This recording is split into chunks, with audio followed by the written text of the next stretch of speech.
as we look at the SEC Eastern Division for 2021, Blaine, Georgia's the prohibitive favorite. It's not even close, even though Florida wrestled it away. Most of that talent that was credited with the Gators knocking off the Dogs head-to-head and finally taking the East is gone. And but when you look at the division, if there's going to be a dark horse or two that could possibly make things interesting, how do you look at the rest of the division behind the Bulldogs? I mean, one thing you would have to consider is, does Dan Mullen change his style drastically enough to fit the personnel that he's going to have this year? Is he going to be able to change his philosophy of, just airing it out and being not very conservative at all, almost as an aversion to running the football at times? So he's going to have to do more of that with the two transfer running backs that he got in this year. And also not having Kyle Trask there, who Kyle Trask doesn't have the strongest arm in the world, but he was almost surgical with his ball placement the last season and a half for Florida, and no Kyle Pitts anymore as well. So Emory Jones probably be the guy who takes over at quarterback, at least to start off with. A lot of people are clamoring for Anthony Richardson to get that job over there at Florida. But in terms of the Gators, they would have to really change their style a lot, I think, and I don't think they're toe-to-toe talent-wise good enough right now to compete with Georgia this year. But I think the team that could be the team that really gives Georgia a lot of problems, one, because they just historically play Georgia very well, two, because I think they're the second, maybe the best coached team in the SEC East is Mark Stoops' Kentucky squad. Mark Stoops in Kentucky, they produce as much NFL talent as almost any program out there, and they just have not had a quarterback. Wilson was he was hurt a lot during his time at Kentucky, never really panned out like they thought he would. They were using running backs and receivers and everything else to run almost option style, single wing football over there. And now they have a quarterback battle between Joey Gatewood, Will Levis, some other guys they brought in. So Mark Stoops has a chance to go into a more spread, open style offense. So with that talent they have on the defensive side and an experienced offensive line, Kentucky could be a real problem.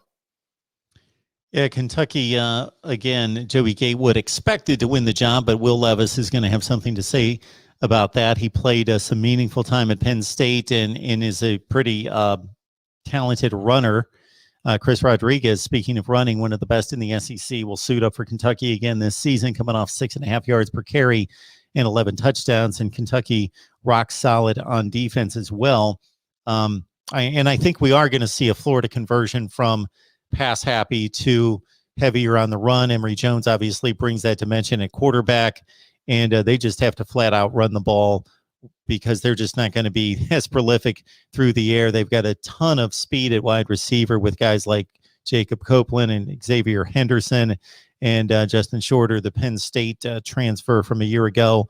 And with all that defensive talent and having a legacy of strong defenses as recently as Will Muschamp and Jim McElwain's defenses, it's surprising to see them be as bad and pay Todd Grantham as much money as they do. He's one of the top paid assistants in college football and almost $2 million a year. And to be, I'm looking at 81st in efficiency and 88th in explosive rate against this defense. So they just gave up tons of big plays, and they're going to have to find the answers.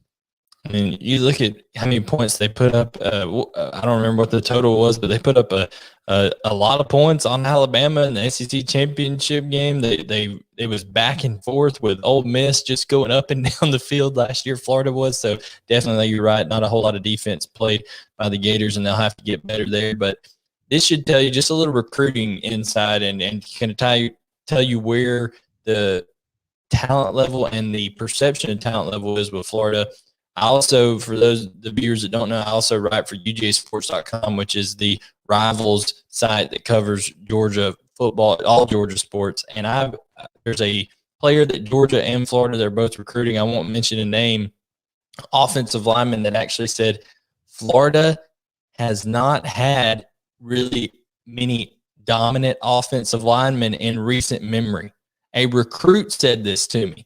And he said that is one reason he's considering going there, because he feels like he could be kind of change that and be the new face. So just think about that. You're the University of Florida, the proud tradition, and you have people that part of maybe the recruiting pitch they're hearing from you is, hey, we haven't had a real dominant offensive lineman in a while. I mean, think about that, Mark. That's shocking when you think about Florida football. So I don't know if anybody to answer your first question, I don't know if anybody can really take down Georgia. I think it's Georgia's to lose, but that is shocking to me about that comment about Florida.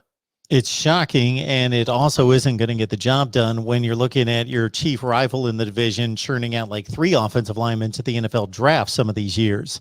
When you haven't had an all SEC kind of performer along the offensive front for years, and your chief rival just is bringing in waves of offensive linemen at that level. Missouri, Vandy, South Carolina, Tennessee, obviously not going to come anywhere close to challenging. I do think Missouri's an interesting squad. They put up points last year. Larry Roundtree moves on to the NFL, but Tyler Beatty's a pretty capable back, catches well out of the backfield. Connor Baslick completed 67% of his passes. Only 7 touchdown passes on the season. The defense needs to take away the football more than they did last year. And Tennessee, they could just be fun to watch if you just want to see, dare I say, a train wreck on a given week, because they're going to throw the ball all over the field and they're going to space things out, but their defense may not be able to come up with any stops. So Josh Heupel, of course, building things from the ground up. Tennessee could be a team that honestly they could score enough points to be in position to beat some teams this year. But the problem is, like you said, they're defensively, they've just been wrecked. I mean, there's a lot of talent taken out of there through the transfer portal. I know they're bringing a lot of talent in, but Josh Heupel's got a lot to do there in terms of rebuilding that roster. And like you said, the style of play of Tennessee, it's not your traditional, okay, we're not as talented, so let's try to steal some possessions, things like that. No, they're going to just air it out and go full bore from all indications. But I think a team like Missouri, like you mentioned, is Eli Drinkowitz, I think, is a tremendous coach. I think that Connor Baslick is a very, very good quarterback. And the thing that Missouri has going a lot for them is the TV scheduling. They're on Central time, and a lot of times they get these what are supposed to be noon kickoffs, but they end up being 11 a.m.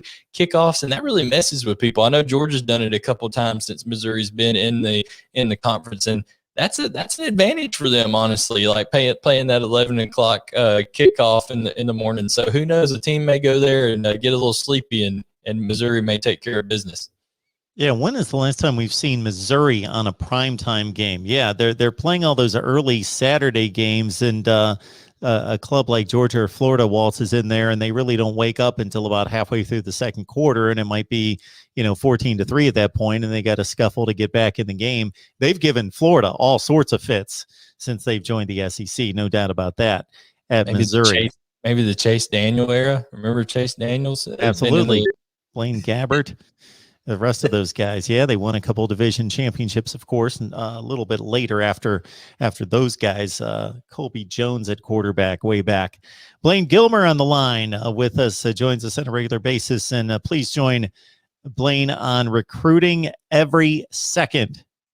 Emphasis on the SEC in second. Recruiting every second. We can join Blaine right there. Before we let you go, Blaine, let people know exactly where they can find you and where your podcast is.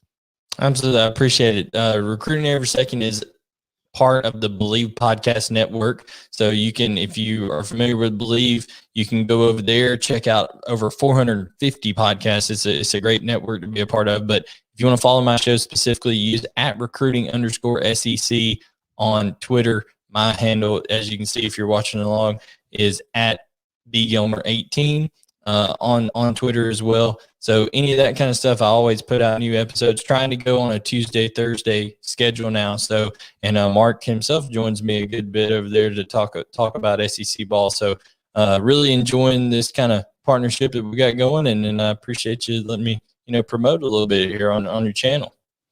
Absolutely, Blaine.